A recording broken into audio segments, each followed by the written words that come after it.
Good morning, students. I am your chemistry teacher Rashmi Goyal. Today we will do third chapter of science. The chapter name is synthetic fiber and plastics. In this video we will talk about some important points about synthetic fibers. First fiber is polyester. It has properties similar to those of nylon. It means इसकी बहुत सी properties ऐसी हैं जो बिल्कुल nylon जैसी हैं, जैसे कि ये बहुत स्ट्रॉन्ग है, इलास्टिक है, लाइट वेट है और ये बहुत कम वाटर एब्जॉर्ब करता है।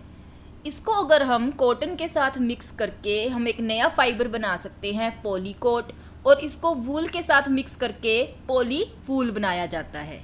पॉलिएस्टर फाइबर बहुत से टाइप्स का होता है, जैसे कि टेरिलीन, टेरीन, डेक्रोन।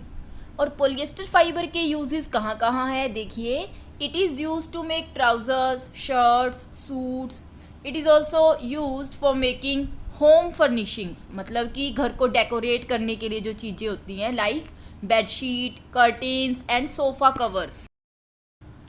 इसके जो वाटर रेजिस्टेंट प्रॉपर्टी है, मीन्स कि ये वाटर बहुत कम एब्जॉर्ब करता है, इसी प्रॉपर्टी को देखते हुए इसका यूज़ किया जाता है ऐसे गारमेंट्स या फिर ऐसी जैकेट्स बनाने के लिए जो वेट या डैम्प एनवायरनमेंट में डाली जाती है। मीन्स जहाँ पर पानी होता है या फिर आपको मॉइस्चर होता है तो हमें लगता है कि हमारे कपड़े गीले हो सकते हैं, तो उस चीज़ से बचने के लिए वहाँ पर पॉलिएस्टर के गारमेंट्स हम यूज़ कर सकते हैं। Next fiber about which we will talk is rayon. Rayon is made from wood pulp. तो देखिए इसकी जो पूरी प्रोसेसिंग है उसमें क्या होता है। इसको सबसे पहले मीन्स वुड पल्प को सबसे पहले एक अल्केलाइन सॉल्यूशन के अंदर डिज़ोल्व किया जाता है। अल्केलाइन सॉल्यूशन मतलब किसी बेस को वाटर के अंदर डिज़ोल्व किया जाता है। ऐसा करने से हमें एक थिक लिक्विड मिलता है और उसको हम छोटे छोटे होल्स के अंदर से उस लिक्विड को पास करते हैं तो वो फाइबर में कन्वर्ट हो जाता है।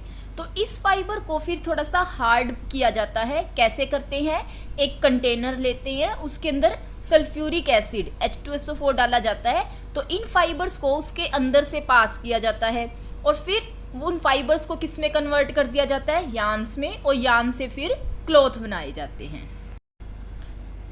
उसके बाद हमारे पास एक क्वेश्चन बनता है कि why rayon is called regenerated fibre.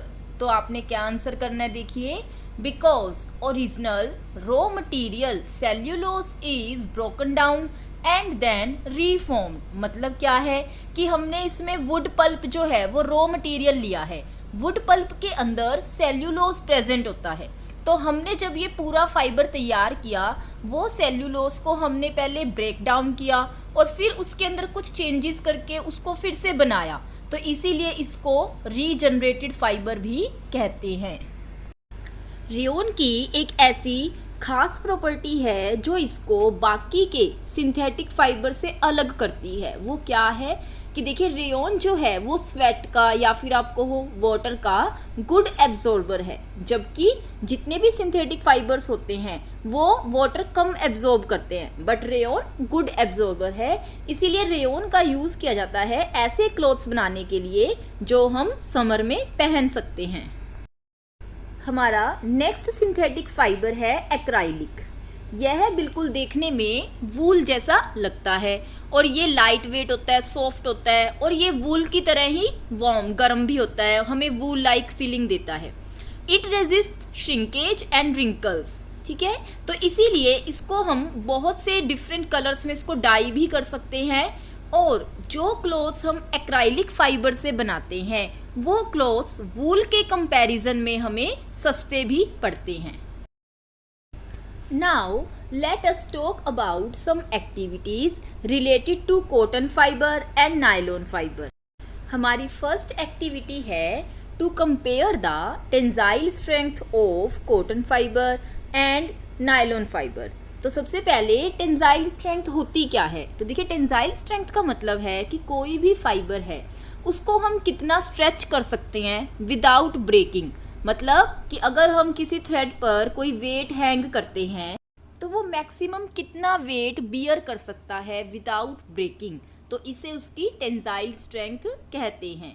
तो देखिए, हमने यहाँ कॉटन थ्रेड से एक वेइंग पैन को अटैच किया है और उसके अंदर हम वेट डालते हैं। तो देखिए, जब हम इसमें नियर अबाउट 2 kg वेट डालते हैं तो कॉटन थ्रेड ब्रेक हो जाता है। सिमिलरली हम देखते हैं, अगर हम नायलॉन का फाइबर लेते हैं तो वो कितना वेट बियर कर सकता है। जब हम पैन में 6.5 किलोग्राम वेट लेते हैं तब नायलॉन का थ्रेड ब्रेक होता है।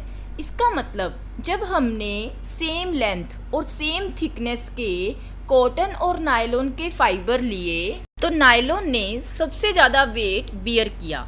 हम यही एक्टिविटी वूल, पॉलिएस्टर और सिल्क का थ्रेड लेकर भी कर सकते हैं। तो हम देखेंगे कि वूल जो है वो नियर अबाउट 0.5 किलोग्राम पर ब्रेक हो जाती है, पॉलिएस्टर 3.5 किलोग्राम्स पर और सिल्क 2.5 किलोग्राम पर। तो इसका मतलब नायलॉन सबसे ज़्यादा वेट बियर कर सकता है, इसीलिए नायलॉन की टेंसाइल स्ट्रेंथ भी सबसे ज़्यादा है। सिमिलरली अब हम एक अनदर एक्टिविटी करते हैं जिसमें हम कॉटन और नायलॉन के फाइबर की एब्जॉर्प्शन पावर को कंपेयर करेंगे। एब्जॉर्प्शन पावर का मतलब है कि जब हम दोनों फाइबर्स को सेम क्वांटिटी ऑफ वाटर में डिप करेंगे तो कौन सा फाइबर ज़्यादा वाटर एब्जॉर्ब करेगा और कौन सा फाइबर कम। डियर स्टूडेंट्स, तो देखिए, हमने यहाँ पर 2 बीकर लिए हैं और दोनों में सेम अमाउंट ऑफ वाटर लिया है और हमने उसको मार्क कर दिया है कि वाटर कौन से लेवल तक है। उसके बाद हमने ये 2 फाइबर लिए हैं, इसमें वाइट कलर का कॉटन का फाइबर है और ब्लू कलर का नायलॉन का। अब हमने दोनों क्लॉथ्स को, नायलॉन और कॉटन दोनों के क्लॉथ्स को वाटर के अंदर डिप कर दिया। अब हमने थोड़ी देर बाद दोनों क्लॉथ्स को बाहर निकाल लिया और अब हम दोनों बीकर में वाटर लेवल चेक करेंगे। तो हम देखते हैं, जिस बीकर में हमने कॉटन का क्लॉथ डाला था उसमें पानी का लेवल कम हो गया है और जिसमें हमने नायलॉन का क्लॉथ डाला था उसमें पानी का लेवल थोड़ा सा ही कम हुआ है। इसका मतलब कि नायलॉन क्लॉथ ने कम वाटर एब्जॉर्ब किया और कॉटन क्लॉथ ने ज़्यादा। सिमिलरली अगर हम दोनों क्लॉथ्स को चेक करें तो हम देखेंगे नायलॉन के जो क्लॉथ हैं वो जल्दी ड्राई हो जाते हैं और कॉटन का क्लॉथ कंपैरेटिवली देर में सूखता है। Now students, let us talk about another topic which is very important, that is plastic. Plastic is a polymer which can be molded into various shapes, can be recycled, remolded and reused. Now, plastic is a polymer and we know polymer is made from monomers. So these monomeric units can arrange themselves in linear arrangement as well as in cross-linking arrangement. Students, अब हम देखते हैं कि plastic भी सिर्फ एक type का नहीं होता। हम डिफरेंट टाइप ऑफ प्लास्टिक्स देखते हैं अपनी डेली लाइफ में। फॉर एग्ज़ाम्पल, जो हम चेयर होती है उसका डिफरेंट प्लास्टिक होता है, जो हमारे कुकिंग यूटेंसिल्स होते हैं उनके हैंडल डिफरेंट प्लास्टिक के होते हैं, जो हमारी इलेक्ट्रॉनिक चीज़ें होती हैं उनका प्लास्टिक डिफरेंट टाइप का होता है। इसका मतलब है कि different monomeric units can arrange themselves in different arrangements to give different type of plastics. For example, in this picture, different colors represent different type of monomeric units and these different arrangement produce different type of plastics. Do you know, students, that main source of these plastics is crude oil, means petroleum. Now there are mainly 2 types of plastic, which are, first one is thermoplastic. Thermoplastic is a plastic which gets deformed easily. on heating and can be bent easily. Means ये ऐसे plastics हैं जिनको जब हम heat करते हैं तो ये मेल्ट हो जाते हैं और हम इनको जैसी भी शेप में लेकर आना चाहते हैं ये वैसे ही सेट हो जाते हैं और कूल होने के बाद उसी शेप में सेट हो जाते हैं, हार्ड हो जाते हैं। जैसे इसके एग्जांपल्स हैं polythene, polytetrafluoroethylene, polystyrene and polyvinyl chloride. तो जब ये थर्मोप्लास्टिक्स को हम मेल्ट करते हैं या हीट करते हैं तो उसमें कोई भी केमिकल चेंज नहीं होता और इनका यूज़ हम कहाँ करते हैं, like toys, combs, car grills and various type of containers में इनका यूज़ होता है। Another type of plastics is thermosetting plastic. Students, कुछ ऐसे प्लास्टिक्स होते हैं जिन्हें हम बार बार हीट करके सॉफ्ट नहीं कर सकते और क्योंकि ये ऐसे प्लास्टिक हैं जिन्हें एक बार हम जिस सिचुएशन में जिस शेप में लेकर आते हैं उसके बाद हम इसको दोबारा मेल्ट या ठंडा करके किसी और शेप में कन्वर्ट नहीं कर सकते, इसीलिए इनको थर्मोसेटिंग प्लास्टिक्स कहते हैं। For example bakelite and melamine. इनका यूज़ कहाँ पर होता है, for making electrical switches, handles of various utensils etcetera. और मेलामाइन का यूज़ फ्लोर टाइल्स और किचनवेयर बनाने में यूज़ होता है। Students, now we will discuss some properties of plastics. Plastics are inexpensive, lightweight yet strong. इन्हें हम थिन और फ्लेक्सिबल भी बना सकते हैं एज वेल एज उसे हम थिक और टफ भी बना सकते हैं। प्लास्टिक्स ट्रांसपेरेंट भी हो सकते हैं, कलर्ड भी हो सकते हैं, सॉफ्ट भी हो सकते हैं, हार्ड भी हो सकते हैं, स्मूथ भी हो सकते हैं और रफ भी हो सकते हैं। Plastics are non biodegradable and therefore extremely durable. It means कि जो बैक्टीरियाज या माइक्रो ऑर्गेनिजम्स जो होते हैं उनसे प्लास्टिक्स डीकम्पोज नहीं होते हैं, इसीलिए ये लंबे टाइम तक चलते हैं। Plastics are waterproof and insoluble in water. इसीलिए इस प्रॉपर्टी को देखते हुए प्लास्टिक का यूज़ रेन कोट्स बनाने में, वाटर बॉटल्स बनाने में और बकेट्स बनाने में होता है। Plastics are poor conductor of heat. इसीलिए जो हमारे कुकिंग यूटेंसिल्स होते हैं उनके हैंडल्स प्लास्टिक के बनाए जाते हैं। इसी तरह से जो हमारा रेफ्रिजरेटर है उसमें इंसुलेटिंग जो वूल है वो भी प्लास्टिक ही है, जो बाहर की हीट अंदर नहीं जाने देती और अंदर की जो कूलिंगनेस है उसको बाहर नहीं जाने देती। Plastics are poor conductor of electricity also. That is why electric wires, cords of electrical appliances and cable have plastic coating. Now, another important property of plastic is it do not react with air, moisture or chemicals. For example, metals are corrosive in nature. जब भी कोई metal का piece air और moisture के contact में आता है तो उसका ऑक्साइड बन जाता है। जैसे कि आयरन को रस्ट लग जाता है, लेकिन प्लास्टिक जो है वो ना एयर से रिएक्ट करता है और ना ही मॉइस्चर से, इसीलिए plastics are non reactive and plastics are poor conductor of heat and electricity. But plastic की जो स्ट्रेंथ है वो अच्छी होती है और वो ड्यूरेबल होते हैं, लंबे टाइम तक चलते हैं। Now let us learn about some common plastics and their uses. हम अपनी डेली लाइफ में वैरायटी ऑफ प्रोडक्ट्स देखते हैं जिसमें different type of plastic use होता है। For example, in this picture variety of plastic products are shown which are used in medical field. In this picture a cooking pan and a bottle is shown. If both are put on gas stove, what will happen? तो students देखिए, हम देखते हैं जो pan है या pan का जो हैंडल है वो नहीं मेल्ट होता, लेकिन हम अगर किसी प्लास्टिक की बोतल को गैस स्टोव के ऊपर रखते हैं तो वो मेल्ट होना स्टार्ट हो जाता है, बट दोनों ही प्लास्टिक हैं। इट मीन्स कि प्लास्टिक भी बहुत से टाइप के होते हैं।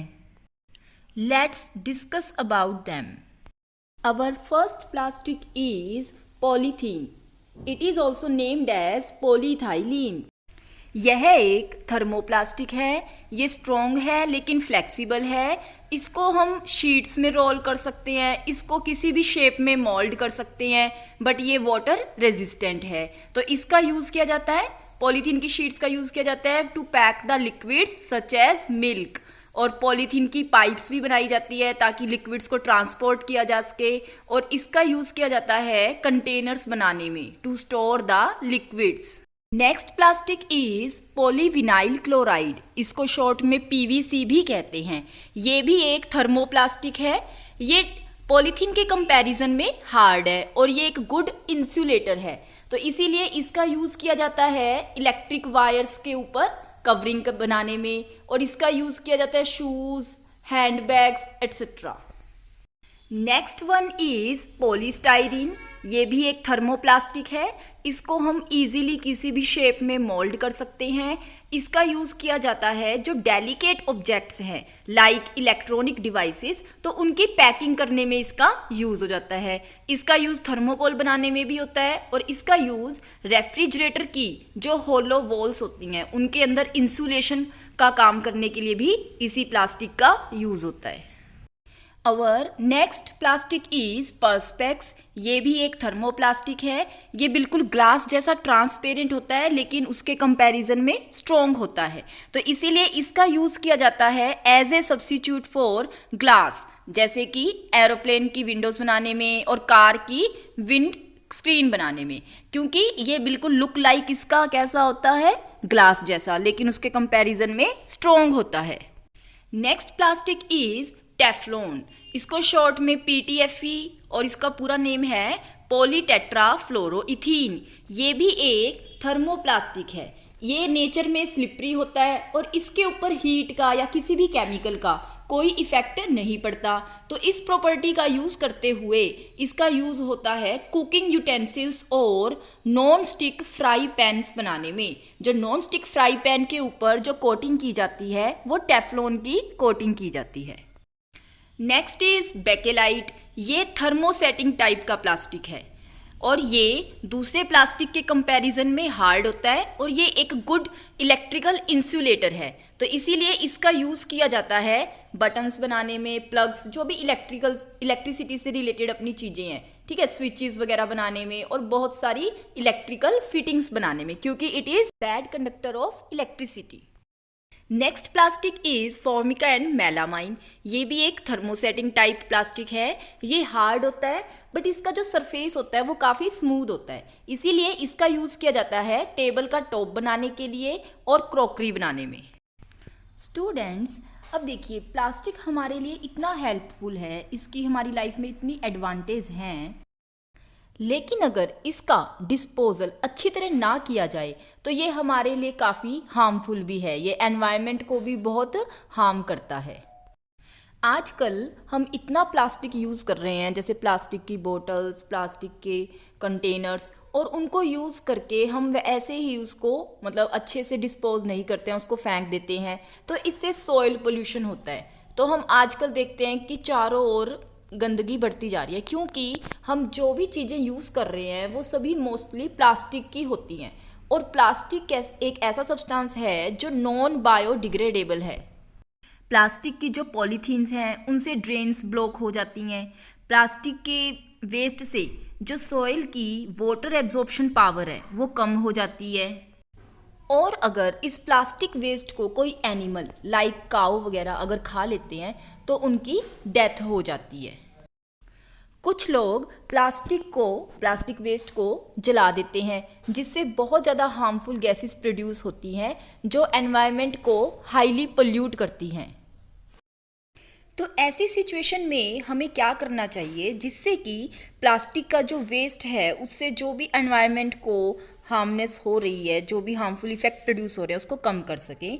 तो उसके लिए कुछ कंजर्वेशन एक्शंस हैं। First one is reduction of amount of plastic in packaging.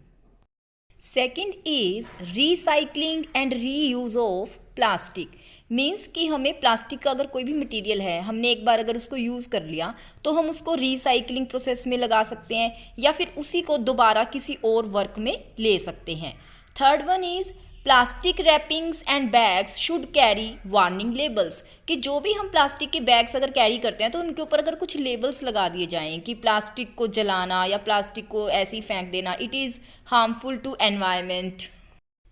और जब हम शॉपिंग करने जाते हैं तो हमें अपने घर से कैरी बैग अपने ही लेकर जाने चाहिए, चाहे और पेपर बैग्स या फिर क्लॉथ्स के बने हुए बैग यूज़ करने चाहिए. After that, what can we do to reduce the plastic waste? Buy products with less plastic packaging. Shoppers should use their own bags or recycled paper bags. Support recycling schemes and promote support for one in your local area. Practice and promote proper disposal of plastic in your home. Never dispose of plastic in the sewage system.